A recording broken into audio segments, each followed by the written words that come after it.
नमस्कार। स्वागत है आप सभी का सुनो कहानी में। आज हम शुरू करने जा रहे हैं एक और मुंशी प्रेमचंद जी के द्वारा लिखा गया उपन्यास गबन, और इसे आवाज दी है मृत्युंजय मिश्रा ने। तो आइए सुनते हैं। भाग 1। बरसात के दिन है, सावन का महीना। आसमान में सुनहरी घटाएं छाई हुई है। रह रहकर रिमझिम वर्षा होने लगती है। अभी तीसरा पहर है, पर ऐसा महसूस हो रहा है कि शाम हो गई हो। आमों के बाग में झूला पड़ा हुआ है। लड़कियां भी झूल रही हैं तथा उनकी माताएं भी। दो चार झूल रही हैं, दो चार झुला रही हैं। कोई कजली गाने लगती है तो कोई 12 मासा।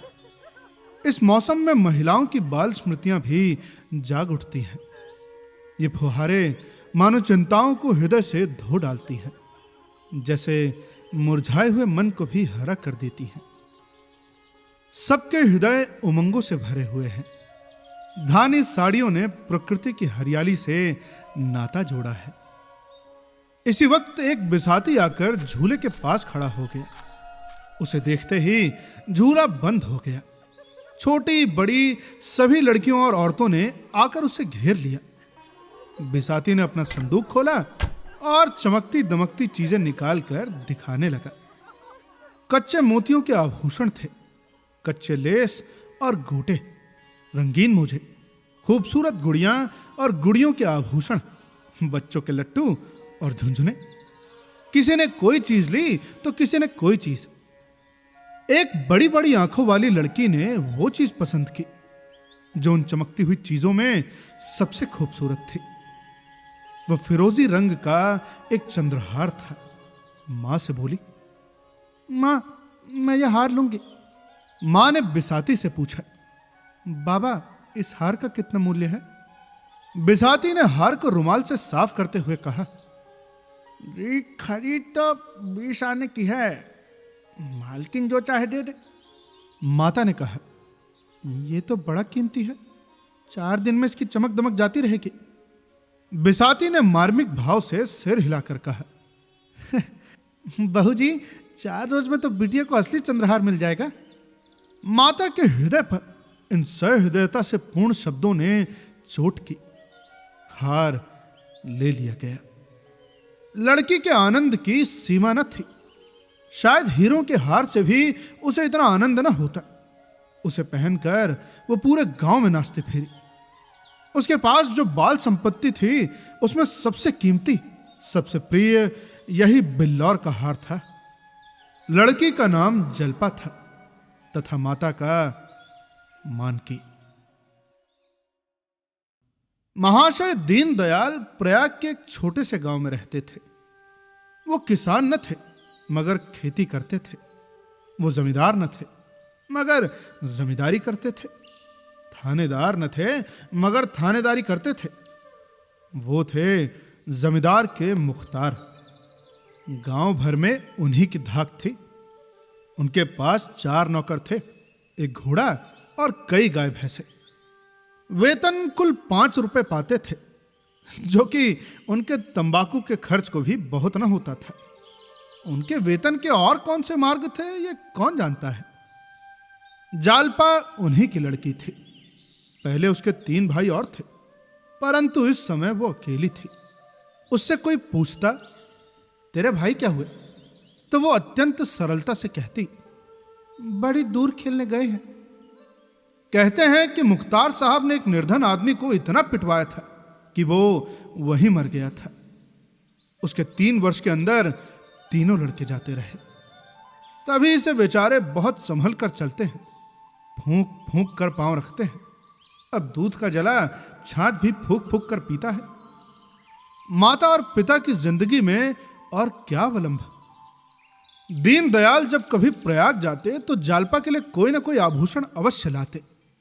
उनकी व्यवहारिक बुद्धि में यह बात ही ना आती थी कि जालपा किसी और चीज से अधिक प्रसन्न हो सकती है। गुड़िया और खिलौने वो बेकार समझते थे, इसलिए जालपा आभूषणों से ही खेलती थी। यही जालपा के खिलौने थे। वो बिल्लौर का हार जो उसने बिसाती से लिया था, अब उसका सबसे प्यारा खिलौना था। असली हार की अभिलाषा अभी उसके दिल में उदय ही नहीं हुई थी। गांव में कोई उत्सव होता अथवा कोई त्योहार पड़ता तो वो उसी हार को पहनती। कोई दूसरा आभूषण उसकी आंखों में जचता ही न था। एक दिन दीनदयाल लौटे तो मानकी के लिए चंद्रहार लाए। मानकी की यह इच्छा बहुत दिनों से थी। यह हार पाकर वो प्रसन्न हो गई। इधर जालपा को अब अपना हार प्रिय न लगता। पिता से बोली, बाबूजी, बाबूजी, मुझे भी ऐसा हार ला दीजिए। दीनदयाल मुस्कुरा कर बोले, ला दूंगा बेटी। कब ला कर दीजिएगा? बहुत शीघ्र। बाप के शब्दों से जालपा का दिल न भरा। उसने माता से जाकर कहा, अम्मा जी, मुझे भी आप जैसा हार बनवा दो।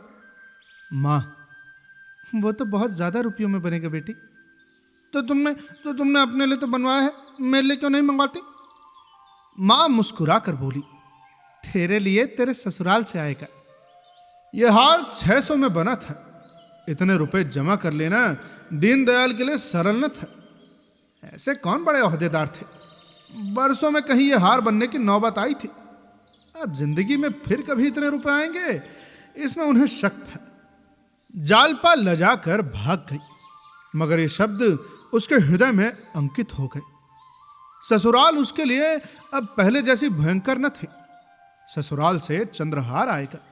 वहां के लोग उसे माता पिता से ज्यादा प्यार करेंगे। तभी तो जो चीज ये लोग नहीं बनवा सकते वो वहां से आएगी। लेकिन ससुराल से ना आए तो? उसके सामने 3 लड़कियों के ब्याह हो चुके थे। किसी के ससुराल से चंद्रहार ना आया था। यदि उसके ससुराल से भी ना आया तो? उसने सोचा, तो क्या माताजी अपना हार मुझे दे देंगी? जरूर दे देंगी। इस तरह हंसते खेलते 7 साल कट गए और वो दिन भी आ गया जब उसकी चिर संचित अभिलाषा पूर्ण होगी। मुंशी दीनदयाल की जान पहचान के आदमियों में एक महाशय दयानाथ थे। अत्यंत ही सज्जन और सहृदय। कचहरी में नौकर थे तथा 50 रुपए वेतन पाते थे। दीनदयाल अदालत के कीड़े थे। दयानाथ को उनसे सैकड़ों ही दफा काम पड़ चुका था। चाहते तो हजारों वसूल करते, पर कभी एक पैसे के भी रवादार नहीं हुए थे। अब ऐसा दीनदयाल के साथ ही उनका यह सलूक न था, यह तो उनका स्वभाव था। यह बात भी न थी कि वो बहुत उच्च आदर्श के आदमी हो, पर रिश्वत को वे हराम समझते थे। शायद इसीलिए कि वो अपनी नजरों से इसका कुफल देख चुके थे। किसी को जेल जाते देखा था तो किसी को संतान के हाथ धोते, किसी के कुव्यसनों के शिकंजे में फंसते। ऐसी उन्हें कोई मिसाल न मिलती थी जिसने रिश्वत लेकर आराम किया हो, और इसी वजह से उनकी दृढ़ धारणा हो गई थी कि हराम की दौलत हराम ही में जाती है। ये बात वो कभी न भूलते। अब भला इस जमाने में 50 रुपए की भुगत ही क्या। 5 आदमियों का पालन बड़ी कठिनता से होता था।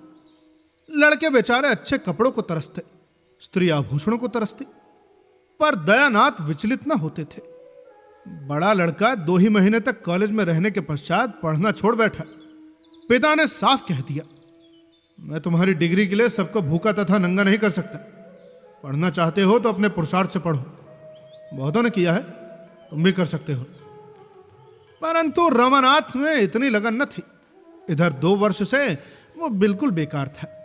शतरंज खेलता, सैर सपाटे करता और माँ और छोटे भाइयों पर रौब जमाता।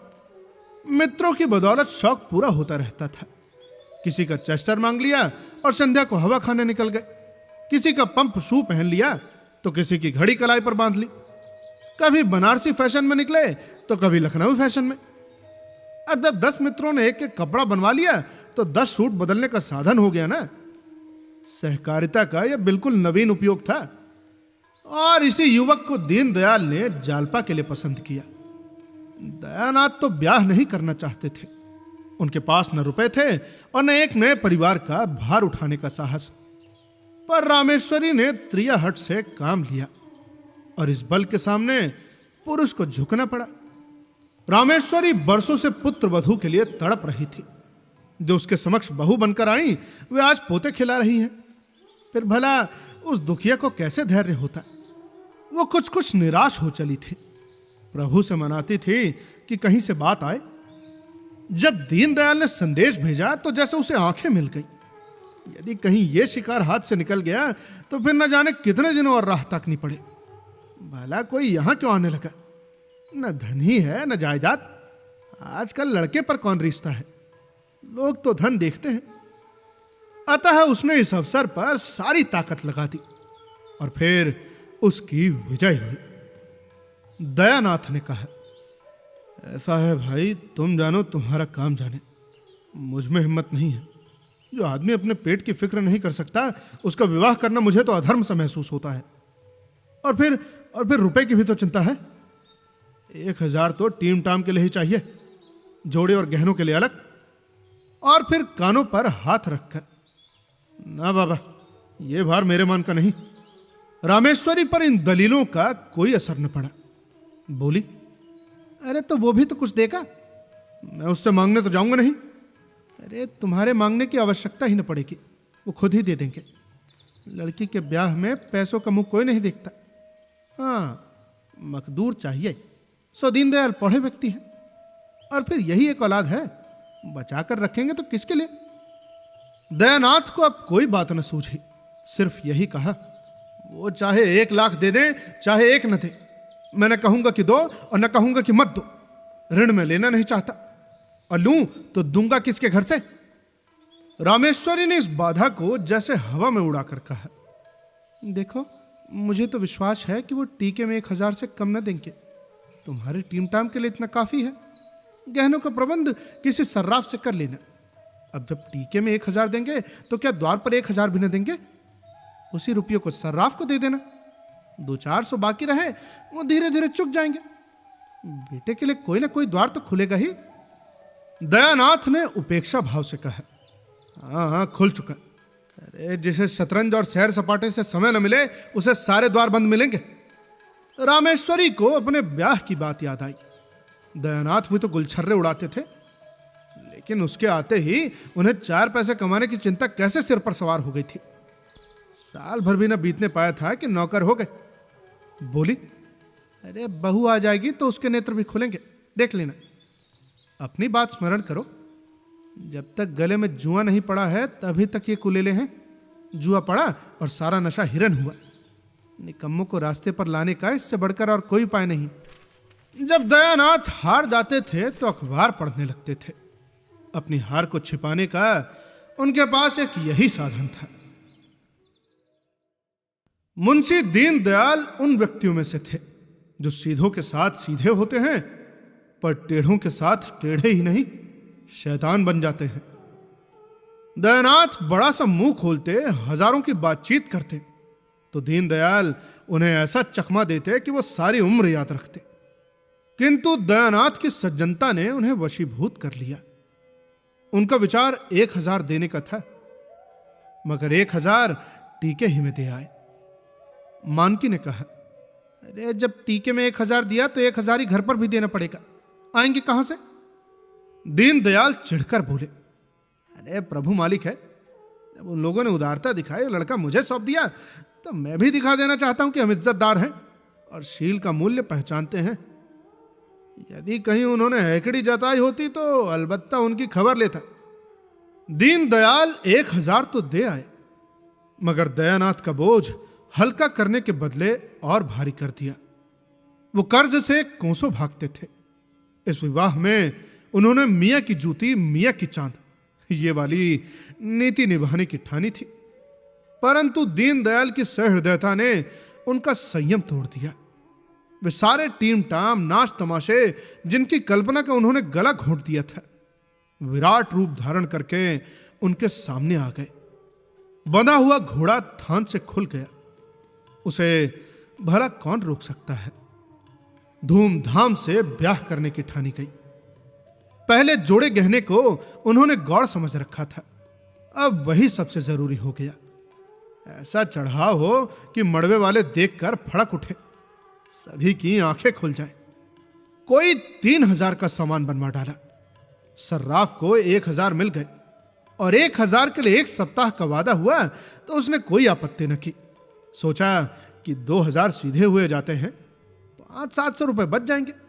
वो कहां जाते हैं। व्यापारी की लागत निकल आती है तो लाभ को तत्काल पाने के लिए आग्रह नहीं करता। फिर भी चंद्रहार की कसर रह गई।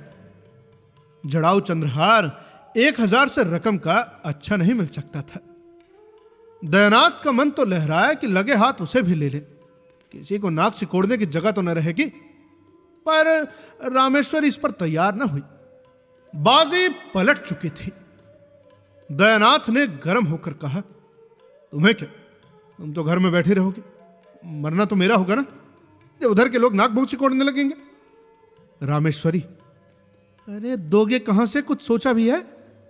दयानाथ, अरे कम से कम 1000 तो वहीं मिल जाएंगे। खून मुंह लग गया है क्या।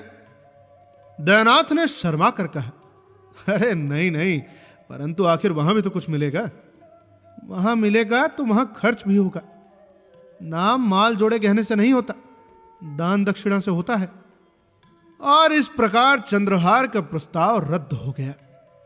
मगर दयानाथ दिखावे और नुमाइश को चाहे व्यर्थ समझे, रामानाथ उसे परमावश्यक समझता था। बारात ऐसी धूमधाम से जानी चाहिए कि पूरे गांव में शोर मच जाए। पहले दूल्हे के लिए पालकी का विचार था। रामानाथ ने मोटर पर जोर दिया। उसके दोस्त ने इसका अनुमोदन किया और प्रस्ताव स्वीकृत हो गया। दयानाथ तो एकांत प्रिय जीव थे, न किसी से दोस्ती न किसी से मेल जोल। रामानाथ मिलनसार युवक था। उसके मित्र ही इस वक्त हर काम में अग्रसर हो रहे थे। वे जो कार्य करते दिल खोल कर करते। आतिशबाजियां बनवाई तो अव्वल दर्जे की, नाच ठीक किया तो अव्वल दर्जे का, बाजे गाजे भी अव्वल दर्जे के, और दोयम अथवा सोयम का वहां जिक्र ही न था। दयानाथ उसकी उच्छृंखलता देखकर चिंतित तो हो जाते, मगर कुछ कह न सकते थे। अब भला क्या कहते। भैया, नाटक उस समय पास होता है जब रसिक समाज उसे पसंद कर लेता है। बारात का नाटक उस वक्त होता है जब रास्ते चलते आदमी उसे पसंद कर लेते हैं। नाटक की परीक्षा 4-5 घंटे तक होती रहती है। बारात की परीक्षा के लिए सिर्फ इतने ही मिनटों का समय होता है। पूरी सजावट, सारी दौड़ धूप और तैयारियों का निपटारा 5 मिनटों में हो जाता है। अगर सबके मुंह से वाह वाह निकल गया तो तमाशा पास, वरना फेल। रुपया, मेहनत, फिक्र सब व्यर्थ। दयानाथ का तमाशा पास हो गया। शहर में वो 3रे दर्जे में आता और गांव में वो अव्वल दर्जे में आया। कोई बाजों की घों घों पौंपो सुनकर मस्त हो रहा था तो कोई मोटर को नजर फाड़ फाड़ कर देख रहा था। कुछ लोग फुलवारियों के तख्त देखकर लोटपोट होते जाते थे। आतिशबाजी ही मनोरंजन का केंद्र थी। हवाइयां जब सन्न से ऊपर जाती तथा आकाश में लाल, हरे, नीले, पीले कुमकुमे से बिखर जाते, जब चरखियां छूटती तथा उनमें नाचते हुए मोर निकल आते, तो लोग मंत्रमुग्ध से उठते थे। वाह वाह, क्या कारीगरी है। किंतु जालपा का इन चीजों में लैस मात्र भी आकर्षण न था। हां, वो वर को एक नजर देखना चाहती थी, वो भी सबसे छिपाकर। परंतु उस भीड़ भाड़ में ऐसा अवसर कहां। द्वार 4 के समय उसकी सखियां उसे छत पर खींच ले गई और उसने रामानाथ को देखा। उसका सारा विराग, सारी उदासीनता, सारी मनोव्यथा छूमंतर हो गई थी। मुख पर हर्ष की लालिमा छा गई। अनुराग स्फूर्ति का भंडार है। द्वार 4 के पश्चात बारात जनवासे चली गई। भोजन की तैयारियां होने लगी। किसी ने पूरियां खाई, किसी ने उपलों पर खिचड़ी पकाई। गांव के तमाशा देखने वालों के मनोरंजन के लिए नाच गाना होने लगा। 10 बजे अचानक फिर बाजा बजने लगा। मालूम हुआ कि चढ़ावा आ रहा है। बारात में हर एक रस्म डंके की चोट पर अदा होती है। दूल्हा कलेवा करने आ रहा है, बाजे बजने लगे। संधि मिलने आ रहे हैं, बाजे बजने लगे। चढ़ावा जैसे ही पहुंचा, घर में कोहराम मच गया। स्त्री, पुरुष, बूढ़े, जवान सब चढ़ावा देखने के लिए उत्सुक हो उठे। जैसे ही कश्तियां मंडप में पहुंची, लोग सभी कार्य छोड़कर देखने दौड़े। आपस में धक्कम धक्का होने लगा। दीनदयाल मारे भूख प्यास के निर्जीव से पड़े थे। ये संदेश सुनते ही सचेत होकर दौड़े। मान की एक एक चीज को निकाल निकाल कर देखने और दिखाने लगे। यहां सभी इस कला के विशेषज्ञ थे। मर्दों ने आभूषण बनाए थे, औरतों ने पहने थे। सभी के सभी आलोचना करने लगे। अरे यार, चूहे दंती कितनी सुंदर है ना, पूरे 10 तोले की होगी। वाह वाह, अरे 11.5 तोले से रत्ती भर भी कम निकल जाए तो कुछ भी हार जाऊं। अच्छा, ये सिरदहा तो देखो, क्या हाथ की सफाई है। मन चाहता है कि कारीगर के हाथ चूम लो। ये भी 12 तोले से कम ना होगा। अरे वाह वाह, कभी देखा भी है? 16 तोले से कम निकल जाए तो मुंह ना दिखाऊं। हाँ, माल उतना अच्छा नहीं है। अच्छा, ये कंगन तो देखो, बिल्कुल पक्की जड़ाई है। इतना बारीक काम है कि आंख नहीं ठहरती। कैसा दमक रहा है। सच्चे नगीने हैं। नकली नगीनों में ये आप कहां? चीज तो ये है, गुलबंद है। कितने खूबसूरत फूल है ना, और उनके मध्य में हीरे कैसे चमक रहे हैं। किसी बंगाली सुनार ने बनाया होगा। अरे क्या बंगालियों ने कारीगरी का ठेका ले लिया है? अरे हमारे यहाँ भी एक से एक कारीगर पड़े हुए हैं। अरे बेचारे बंगाली सुनार उनकी क्या बराबरी करेंगे। और इसी प्रकार एक एक चीज की आलोचना होती रही। सहसा किसी ने कहा, चंद्रहार नहीं है क्या? मान की रोनी सूरत बनाकर बोली, नहीं, चंद्रहार नहीं आया। एक औरत बोली, अरे चंद्रहार नहीं आया? दीनदयाल ने गंभीर भाव से कहा, अरे और सारी चीजें तो हैं, एक चंद्रहार ही तो नहीं है। तो उसी औरत ने मुंह बनाकर कहा, अरे चंद्रहार की बात ही और है। मानकी ने चढ़ाव को सामने से हटाकर कहा, बेचारी की किस्मत में चंद्रहार लिखा ही नहीं है। इस गोलाकार जमघट के पीछे अंधेरे में आशा तथा आकांक्षा की मूर्ति से जालपा भी खड़ी थी, और सब आभूषणों के नाम कान में आते थे, किंतु चंद्रहार ना आता था। उसकी छाती धक धक कर रही थी। चंद्रहार नहीं है क्या? हो सकता है सबके नीचे हो। इस तरह वो मन को समझाती रही। जब मालूम हो गया कि चंद्रहार नहीं है तो उसके हृदय पर जैसे चोट सी लग गई। मालूम हुआ कि देह में रक्त की एक बूंद भी नहीं है, जैसे उसे मूर्छा आ जाएगी। वो उन्माद किसी दिशा में अपने कमरे में आई और फूट फूट कर रोने लगी। वो लालसा जो आज 7 साल हुए उसके हृदय में अंकुरित हुई थी, जो इस वक्त पुष्प और पल्लव से लदी खड़ी थी, उस पर वज्रपात हो गया। वो हरा भरा लहलहाता हुआ पौधा मानो जल गया, मात्र उसकी राख रह गई। आज ही के दिन पर तो उसकी समस्त आशाएं बंधी थी। दुर्देव ने आज वो आलम्भ भी छीन लिया। उस निराशा के आवेश में उसका मन चाहने लगा कि अपना मुंह नोच डाले। उसका वश चलता तो चढ़ाव को उठाकर आग में फेंक देती। कक्ष में काले पर शिव की मूर्ति रखी हुई थी। उसने उसे उठाकर ऐसा पटका कि उसकी आशाओं की तरह वो चूर चूर हो गई। उसने निश्चय किया कि मैं कोई आभूषण नहीं पहनूंगी। आभूषण पहनने से होता ही क्या है? जो रूप विहीन हो वे अपने को गहने सजाए। मुझे तो प्रभु ने यूं ही सुंदरी बनाया है। मैं कोई गहने न पहनकर भी बुरी न लगूंगी। सस्ती चीजें उठा ला। अरे जिसमें रुपए व्यय होते थे उसका नाम ही न लिया। अरे अगर गिनती ही गिनानी थी तो इतने ही मूल्य में इसके दूने गहने आ जाते। वो इसी आवेश में भरी बैठी हुई थी कि उसकी 3 सखियां आकर खड़ी हो गई। उन्होंने समझा था कि जलपा को अभी चढ़ाव की जरा खबर नहीं है। जालपा ने उन्हें देखते ही आंखें पोंछ डाली और मुस्कुराने लगी।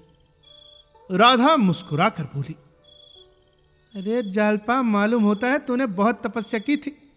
ऐसा चढ़ाव तो मैंने आज तक देखा ही नहीं। अब तो तेरी इच्छा पूरी हो गई।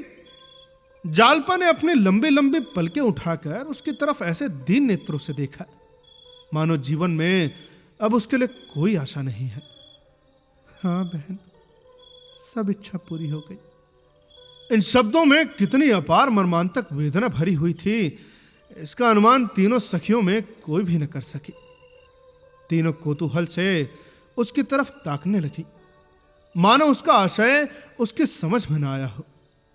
तभी बासंती ने कहा, अरे मेरा तो मन चाहता है कारीगर के हाथ चूम लो।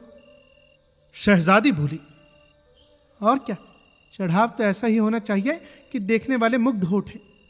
बासंती, अरे तुम्हारी सास तो बड़ी चालाक जान पड़ती है, कोई चीज नहीं छोड़ी। जालपा ने मुंह फेर कर कहा, ऐसा ही रहा होगा। राधा, हाँ, और तो सब कुछ है, सिर्फ चंद्रहार नहीं है। शहजादी, अरे तो क्या हुआ, एक चंद्रहार के होने से क्या होता है बहन, उसके स्थान पर गुलबंद तो है। जालपा ने विक्रोक्ति के भाव से कहा, हाँ हाँ, शरीर में एक आंख के न होने से क्या होता है, और सारे अंग तो होते ही हैं ना। आंखें हुई तो क्या और ना हुई तो क्या। बालकों के मुख से गंभीर बातें सुनकर जैसे हंसी आ जाती है ना, उसी तरह जालपा के मुख से गंभीर बातें सुनकर राधा और बसंती अपनी हंसी न रोक सकी। हाँ, शहजादी को हंसी ना आई। यह आभूषण लालसा उसके लिए हंसने की बात नहीं थी, रोने की बात थी। नकली सहानुभूति दिखाते हुए बोली, पता नहीं सब न जाने कहां के जंगली हैं, और सब चीज तो लाए मगर चंद्रहार न लाए, जो कि सब आभूषणों का राजा है। लाला भी आते हैं तो पूछती हूं, अरे तुमने कहां की रीति निकाली है भाई, ऐसा अनर्थ भी कोई करता है। राधा और बासंती दिल में कांप रही थी कि जलपा कहीं ताड़ न जाए। उनका वश चलता तो शहजादी का मुंह बंद कर देती, बार बार उसे चुप रहने का संकेत कर रही थी, मगर जालपा को शहजादी का यह तर्क संवेदना से परिपूर्ण जान पड़ा। सजल नेत्र होकर बोली, जो होना था सो तो हो गया। अरे तुम पूछने को कहती हो, मैं तो रुला कर छोड़ूंगी। अरे मेरे चढ़ावे में कंगन नहीं आया था, उस समय मेरा मन ऐसा खट्टा हुआ कि सारे गहनों पर लात मार दो। जब तक कंगन न बन जाए मैं नींद भर सोई नहीं। अरे अरे, तो क्या तुम समझती हो जालपा का चंद्रहार न बनेगा? शहजादी, बनेगा तब बनेगा, इस मौके पर तो नहीं बना ना। अरे कोई 10-5 की चीज तो है नहीं, जब चाहे बनवा लिया। सैकड़ों का खर्च है, फिर कारीगर तो सदैव अच्छे नहीं मिलते। जालपा का भग्न हृदय शहजादी की इन बातों से जैसे जी उठा। वो रुंधे कंठ से बोली, यही तो मैं भी सोचती हूं बहन, जब आज नहीं मिला तो फिर क्या मिलेगा। राधा तथा बसंती मन ही मन शहजादी को कोस रही थी और थप्पड़ दिखा दिखाकर धमका रही थी, पर शहजादी को इस समय तमाशे का मजा आ रहा था। बोली, नहीं नहीं, ये बात नहीं है, जल्दी आग्रह करने से सब कुछ हो सकता है। सास ससुर को बार बार स्मरण कराती रहना, और बहनोई जी से 2-4 दिन रूठे रहने से भी बहुत कुछ कार्य निकल सकता है। बस यही समझ लो कि घर वाले चैन न लेने पाए, ये बात एकदम उनके ध्यान में रहे। उन्हें पता चल जाए कि बिना चंद्रहार बनवाए कुशल नहीं, ये जान लो तुम जरा भी ढीली पड़ी और कार्य बिगड़ा। राधा ने हंसी को रोकते हुए कहा, हाँ हाँ, इनसे न बने तो तुम्हें बुला ले, क्यों अब चलोगी कि पूरी रात उपदेश ही करती रहोगी? शहजादी, अरे चलती हूं, ऐसी क्या भागड़ पड़ी है। हाँ, अरे खूब याद आया। क्यों जल्दी, तेरी अम्मा जी के पास तो बहुत अच्छा चंद्रहार है ना, तुझे न देंगी? जालपा ने एक लंबी सांस लेकर कहा, मुझे तो नहीं लगता। शहजादी, एक दफा कहकर तो देखो, अब उनके कौन पहनने ओढ़ने के दिन बैठे हैं। जालपा, बहन मुझसे तो नहीं कहा जाएगा। शहजादी, तो मैं कह दूंगी। नहीं नहीं, तुम्हारे हाथ जोड़ती हूं बहन, मैं तनिक उनके मातृ स्नेह की परीक्षा लेना चाहती हूं। बासंती ने शहजादी का हाथ पकड़कर कहा, अरे अब उठेगी भी कि यहां पूरी रात उपदेश ही देती रहेगी। शहजादी उठी, मगर जालपा रास्ता रोककर खड़ी हो गई और बोली, नहीं नहीं, अभी बैठो बहन, तुम्हारे पैरों पड़ती हूं। शहजादी, अरे जब ये दोनों चुड़ैल बैठने भी दे, मैं तो तुम्हें गुर सिखाती हूं, जबकि ये दोनों मुझ पर झल्लाती हैं। सुन नहीं रही हो, मैं भी जहर की गांठ हूं। बासंती, अरे जहर की गांठ तो तू है ही। शहजादी, अरे तो तुम भी तो ससुराल से पूरे साल बाद आई हो, कौन कौन सी नई चीजें बनवा दी भाई? बासंती, अरे तो तुमने 3 वर्ष में क्या बनवा लिया? शहजादी, मेरी बात छोड़ो, मेरा पति तो मेरी बात ही नहीं पूछता। राधा, अरे प्रेम के सामने आभूषणों का कोई मूल्य नहीं। शहजादी, अरे तो सूखा प्रेम तुम्ही को मुबारक। तभी मानकी ने आकर कहा, अरे तुम तीनों यहां बैठे क्या कर रही हो? चलो, वहां लोग खाना खाने जा रहे हैं। तीनों युवतियां चली गईं। जालपा मां के गले में चंद्रहार की शोभा देखकर मन ही मन सोचने लगी, गहनों से इनका मन अब तक नहीं भरा। अब कहानी में आगे क्या होता है, ये जानने के लिए जुड़े रहिए सुनो कहानी के साथ। तब तक के लिए सुनते रहिए सुनो कहानी की अन्य कहानियां। और यदि कहानी पसंद आई हो तो शेयर करिए अपने दोस्तों के साथ और अपने फैमिली के साथ। मिलते हैं अगले भाग में। धन्यवाद।